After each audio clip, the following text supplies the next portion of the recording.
We are also heading into a year without a summer.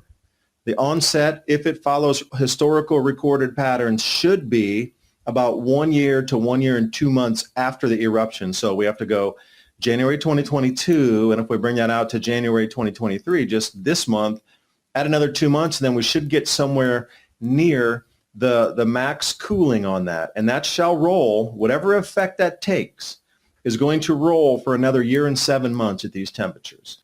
So you're saying that water vapor effect is going to kick in for the northern hemisphere roughly late spring, something like that?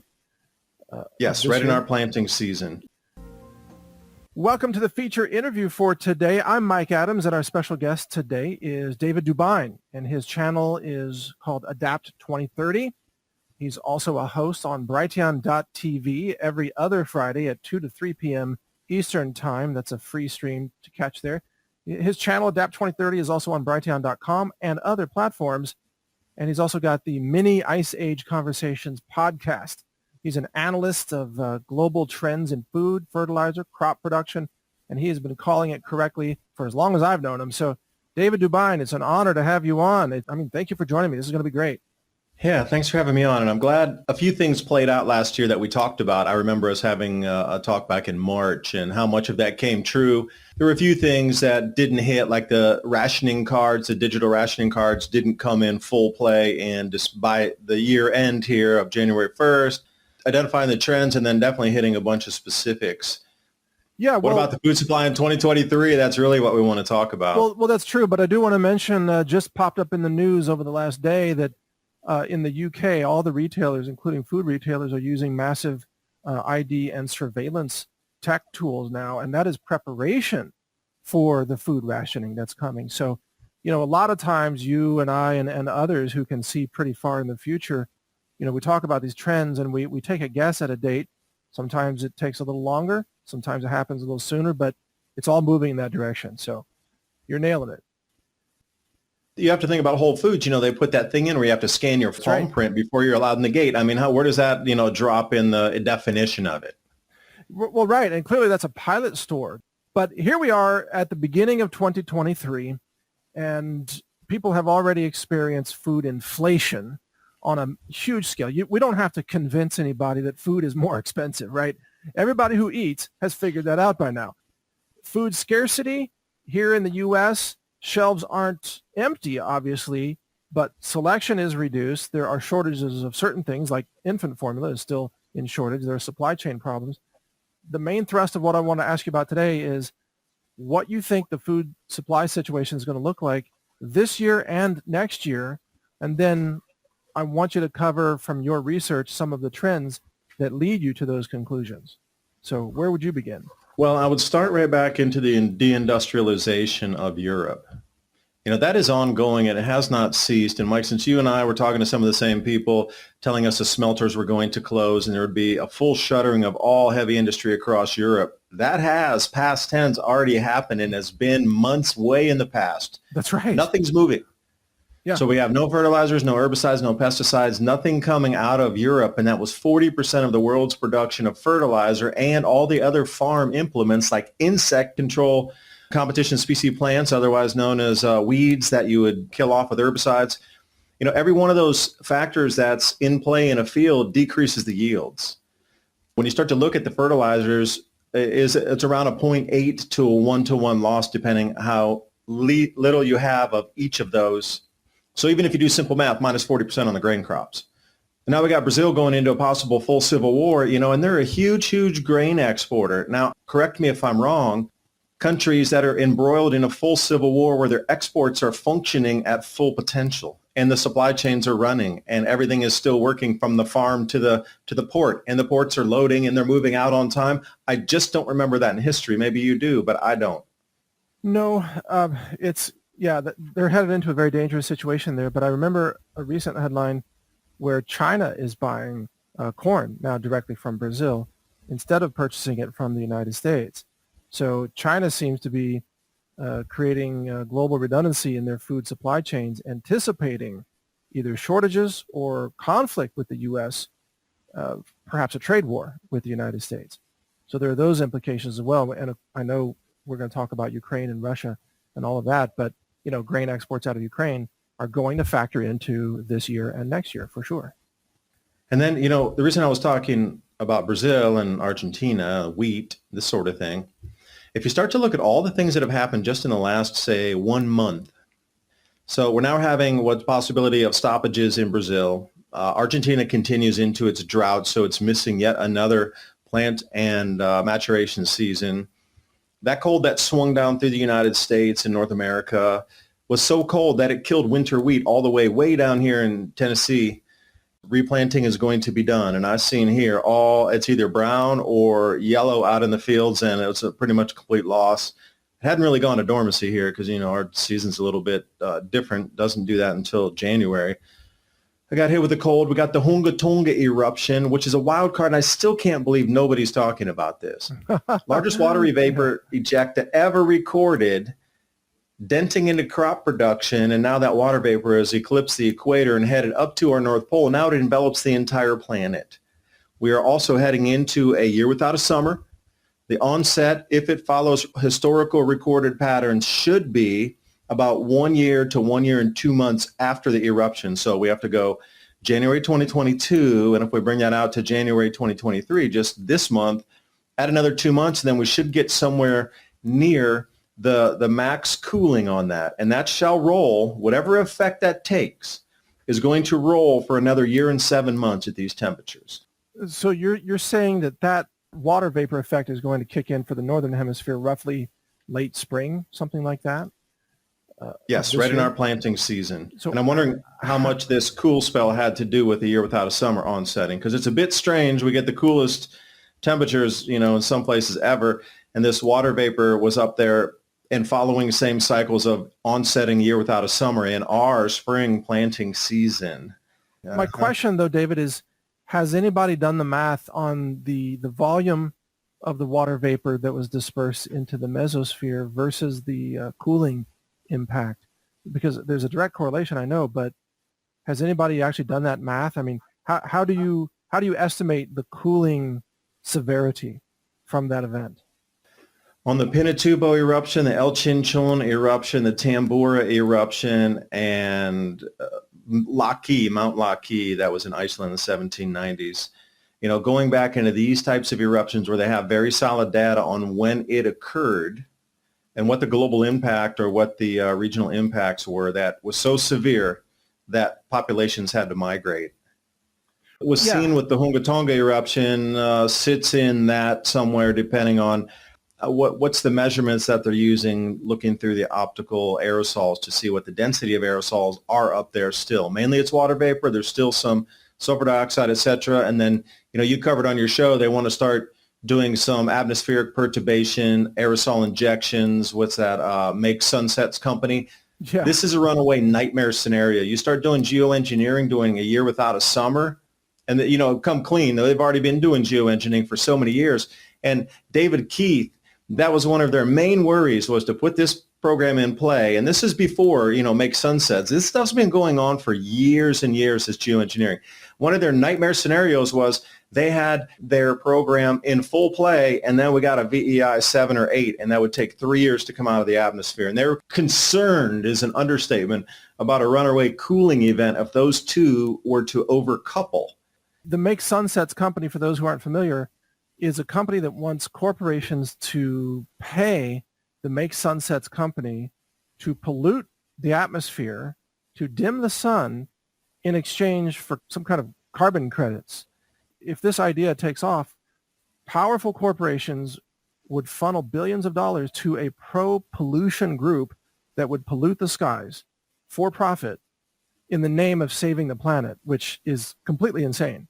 But that's what this is. And the reason they call it Make Sunsets is because, if you dim the sun, you have more interesting sunsets because of all the redness and the orangeness and so on in the sky. But you also have global food crop failure and mass famine and death. So maybe making sunsets is not such a great idea. Well, that's one of the markers that originally set me on this quest for looking at the water vapor data, was what they call volcanic afterglow. Just days and weeks after the eruption in the southern hemisphere, the volcanic afterglow was already in the Antarctica. It was already southern New Zealand. It was already in southern parts of Australia, where people were talking about how vivid and how long lasting and how purple these sunsets were. But you got to realize that eruption was at 20 south. Their viewing point was 40, 50 south. And, down to the Antarctic, that's at 90 degrees south. Right. That eruption, 20 degrees south latitude in Tonga, and it rolled down to the bottom of the planet and back up again. It's caused significant cooling, and it's called afterglow. Yeah, volcanic afterglow. You talked about crop failures in the southern hemisphere because of the shorter growing seasons and the shortage of short season seeds.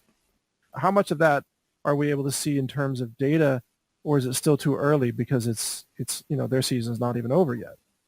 What's been known so far is the planting has been delayed in many places. The soil temperature and the moisture was just too much. There was nothing in there. They knew if they put seeds in, it wouldn't germinate, it would rot, and they would have to replant. So it's delayed planting in many a place across the southern hemisphere. But the lucky phase for them was after that eruption had happened, the onset cooling usually is a 12 to 14 month window where it hits the bottom. Like they'd come through the harvest season already during that window. Now we're entering the coolest from now. These next 2 months are going to be the bottom of the cooling, and you start to see it dropping. And if in any way is coming to a year without a summer, we are going to have the most brutal February. And the winter's going to hold on far longer, because you've done some reports on this. They were talking about snow at the end of June and into July in the New York and New Hampshire and Vermont. But right now, Europe is unusually warm, and we're seeing LNG prices falling, but that could be very temporary. And it could be part of the weather temperature perturbations that happen. But they're getting a lucky couple of weeks here of warm weather. Yeah, they are. And you have to think about, when would they start to riot and demand change? If it was as cold as it was here in North America, United States, Canada, Mexico, if it was really that cold in Europe at that time, there would be riots and revolts on the streets already. At what point does it have to go? They are so blessed to have this warmth now that governments aren't being toppled by the minute because of people freezing in their homes, pipes busting, no basic services. Like that social contract that we have as obedience, not myself, but I'm just talking the general populace. The obedience is you give us a better way of life, a better possibility of life, and we will behave and obey the rule of law, pay the taxes, and do all the good things we will just to play the game so we have the opportunity. That's broken. And you throw in massive cold wave with no food, no heat, and expect people to continue to behave is just ludicrous. It gives them another couple days, weeks, or whatever to figure out what they have to do with the energy there. They don't have enough electric or natural gas to heat Europe in a normal winter. So where does that take us from now? There's no industry either. Well, yeah, right. So joblessness is a huge problem there. But did you see that Germany's energy minister announced a couple of days ago that it's never going back to normal, that energy prices are going to stay elevated for as far as they can see? So anybody there who's maybe like, let's say, a manufacturing business that's been holding on saying, well, we'll reopen when the electricity goes back to normal. It's not going back to normal there, Hans. It never. Your leaders just told you that. They're facing a very bleak decade, I would say. Yeah, didn't I see up on Natural News that the German government was asking their citizens to take a shower only once a week? True. Yeah. Now, are you telling me that one of the most apex societies on the planet is now degraded in less than a year and have fallen that far that they're burning firewood and they're asking their citizens to take a shower once a week? How fast it happened is shocking. It itself happening is shocking. Okay, that's a collapse of a civilization and an apex economy. But to drop that fast is shocking too. That is true. I mean, the deindustrialization and now this hygiene factor, although me being satirical and politically incorrect, I had to joke and say for some parts of Europe, once a week would be an improvement. But but across the board, I get it. That's going to be a big problem for a lot of people, especially if the showers are cold. Like, oh, you can only shower once a week and it's a cold shower, like it's barely above freezing. That's not going to be any fun. So what are you going to do? Heat a bowl of water or a pot of water on a wood stove and then try to mix it with cold water and take like a lukewarm sponge bath out of a bucket? Is that what it's coming to? That's no fun either. I've done that, and that sucks. Not a good way to live. Yeah, you can only embrace the Wim Hof method for a while before you get cold, and you're like, well, that's enough of that. Right. It's the middle of winter in Germany. Yeah. Right. Right. Yeah, the room in which you're bathing is also cold, like crazy cold. Just getting water in your skin makes you start to shiver. Not a good situation, but there's no end in sight to this. That's the thing. And even the governments are now admitting this. And I mean, and they're warning about the blackouts that are coming too across Europe, even in the UK, warning about blackouts, or at least the potential for them. So I think that Europe is going to face a very, very difficult year. And in America, we've actually got it a lot better than the Europeans right now, probably also on the food supply, wouldn't you say?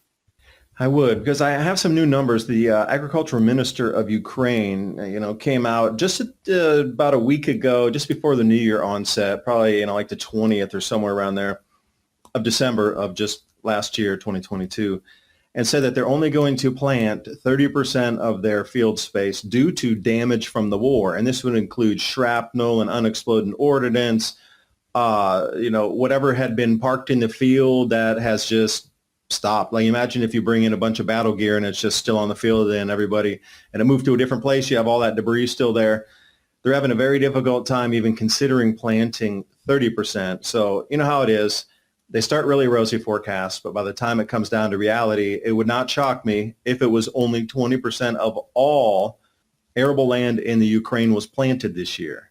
Because they've even had more strikes on their electrical infrastructure since that news report was put out some weeks and weeks ago. Well, and the other factor is that there's apparently a major Russian offensive that is being planned and is almost certain to be carried out before the spring thaw of the ground. So imagine, tracked vehicles running across more fields, probably targeting Kiev and then moving westward from that if they succeed in taking Kiev. The breadbasket areas of Ukraine, of central Ukraine, are going to get hit with more combat and, more tracked vehicles, more ruts. I mean, I own tractors. You can't drive tractors across a field reliably if it's full of ruts and pits and mortar holes. You have to fix the field first. I mean, it's just physics. If you ever watch this movie, it's titled King Corn, and it goes through the whole corn, ag industry here in the U.S. But they were saying that they would buy tracts of land from a farmer, and they would tear down the farmhouse because they didn't want to have to turn their tractors as much. So now you're telling me that they're tearing down old farmhouses because they don't want to go, turn their tractors on a 500-acre plot, but you're supposed to spin your little tractor around every mortar hole and bomb crater there and get a yield in? Right. Come on. Yeah, that's not going to fly. Yeah, every crater is, heck, here in Texas, even just wild hog digging up for wild onions, that causes enough damage to fields that it drives the local farmers totally bonkers. And if you're riding in a tractor over that land, you're in a roller coaster ride. It's like a shake and bake there on top of the tractor. You can barely drive the thing because you're getting rock and rolled all day long just from the hog holes. No. You have to think about in Belarus and also Russia, the amount of nitrogen fertilizer that they export, as well as phosphorus as well. Like, all of that's going to stop. So that's just going to continue to add into what Europe was not able to produce. Right. So then you have to think about the Belarusian potash that they mainly export. They got Himalayas of that stuff over there. And then, the Russia itself. Take all of that off the table in a cooling climate where, growing conditions are not going to be optimal anyway. And then how is that going to play out? I mean, you've grown crops before, I have too. And without the fertilizers or amendments or compost or whatever you're going to do, it just doesn't work as well. You can still get something. It's going to be scrappy yield. But, in reality, if we don't have 50% of the farm inputs for the world, then, what are the yields going to be is the question. Yeah, absolutely. And then at least those inputs, typically a farmer can have some control over it. You might be able to get fertilizer if you're willing to pay 5 times as much, let's say. But there are things you can't control. And I want to ask you about this next because this is what really concerns me, and it's geoengineering. It's weather weaponization. It's not just the cold wave that we just had, but then droughts and floods and heavy winds in storms that destroy orchards. Everything from avocado orchards in California to the citrus orchards in Florida. Just one windstorm, boom, and it's gone. And it takes a decade or many years, let's say, to recover from that. But the geoengineering seems to be cranking up like never before as well, and you can't control that. So I think the farmer's ability to project, with some degree of certainty, the crop yields is eroding rapidly. What are your thoughts? Well, I would add to that the statement of the planted acreage in the forecast doesn't matter anymore. Because before, that's basically how they would gauge the forecast, is they had an average on the acreage, but you can't do that anymore if you don't have all the farm inputs.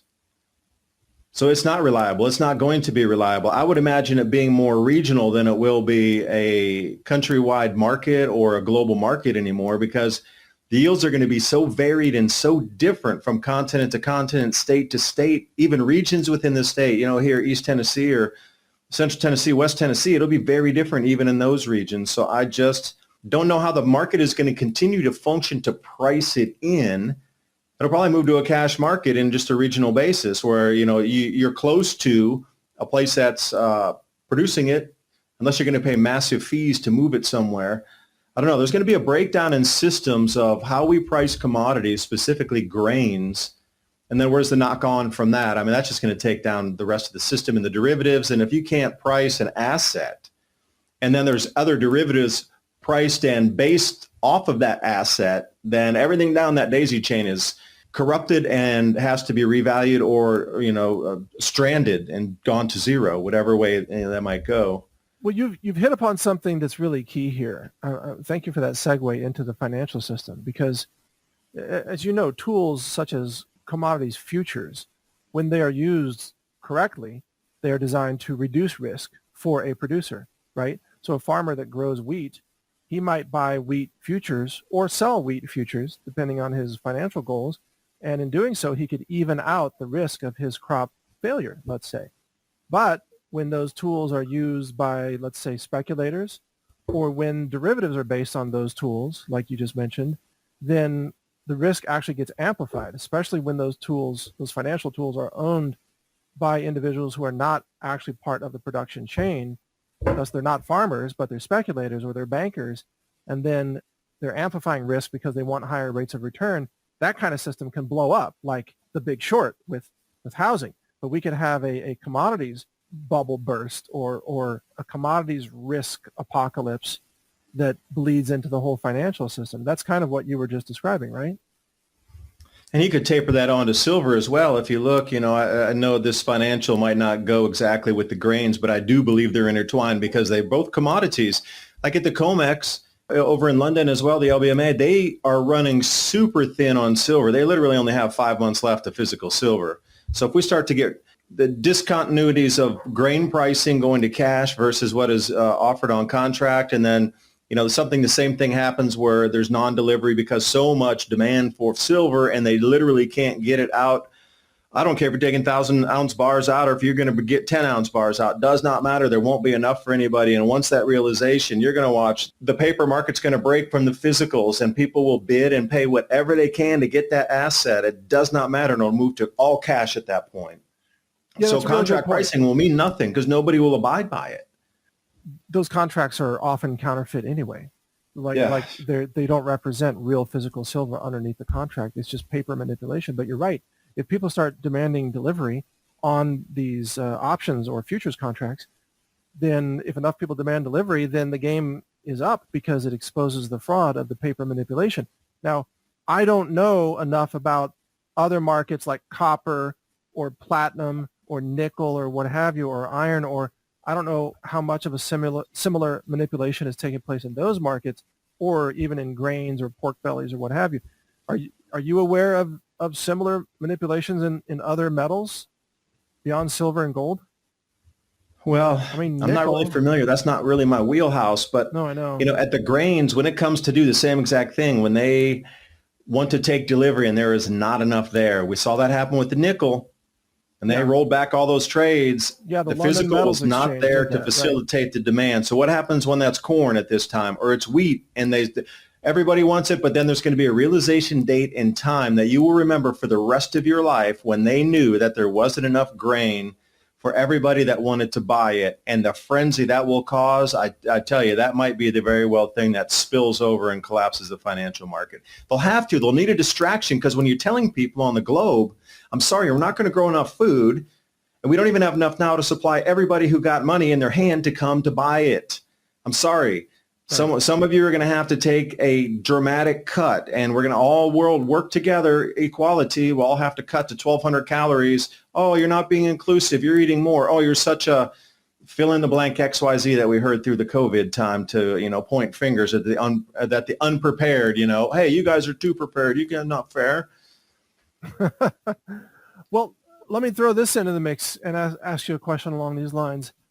I read financial reports recently that showed that farming has actually been surprisingly profitable for those who can manage to produce in the United States over the last year. So we have an issue of inability to produce, creating scarcity because of supply chain, lack of parts for tractors, high diesel prices, transportation breakdowns with the barges and things like that.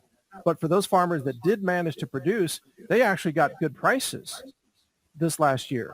And farmland itself has maintained value even as housing prices have been falling and as the real estate bubble is popping. But farmland, that is viable production farmland, is not falling in price. So wouldn't you say that farming, if you can actually get it done, could be a very viable and profitable business in 2023 and beyond? I would, and I can add a little bit of information to that. I spoke at a dairy conference in October, and they spoke exactly about that. Farmers were flush with cash. Problem was they were going to get massive tax bills with that, so they were all running out to buy anything they could to then put that reinvestment back in so they didn't get taxed. So you have a choice. Okay, let's say your tax bill's $50,000 because you made millions off of your crops. You have a $50,000 US dollar tax bill. You can reinvest that in a new machine, or you can pay the government $50,000 and get nothing out of it. They were cash rich. They were running out to buy anything and everything they could just to get rid of the cash so they didn't have the tax liability to it. And moving to marginal lands, like some, you're talking about prime land is what you're describing there, yes. Prime farmland with the high yields on the acre there. But it seems that there's a frenzy for leases on marginal land. So what you're talking about, if you got the holes in there and the ruts, you're going to have to come in and at least work those fields to get them up to some production. But the world we're moving into, some production is better than none. You can't expect 190 bushels per acre. That's what they did last year. The USDA got it so wrong that they ended up in the 150s. So if we're going to take that as a benchmark at 150 bushels per acre as the new high, they'll be happy to get 40 to 50 bushels off a marginal acre because the prices are expected to go so high that some is better than none because they're going to move to cash pricing. Mm-hmm. When this rift occurs of price discovery on a contract versus cash, it's happening. It was so close with the delivery last year. I think it's poised for 2023. Okay, all right, that makes sense. Now, another thought in all of this is that farmers that fail to be able to plant crops, often on marginal land that you were just talking about, they could still run cattle on that land because, of course, the cattle do their own foraging, and the cattle can walk around, ruts and erosion or craters or what have you, right? They do their own thing. I could see a lot of situations where farmers, maybe they can't grow alfalfa this year or soybeans or corn, but they might run cattle for a season or two, and at least in the United States, but in Europe, of course, they have a war against livestock because of the nitrogen output from the urine. So in Europe, they don't even have that option in many places now, like the Netherlands, where they're shutting down thousands of farms. So they're taking away one more option from a farmer.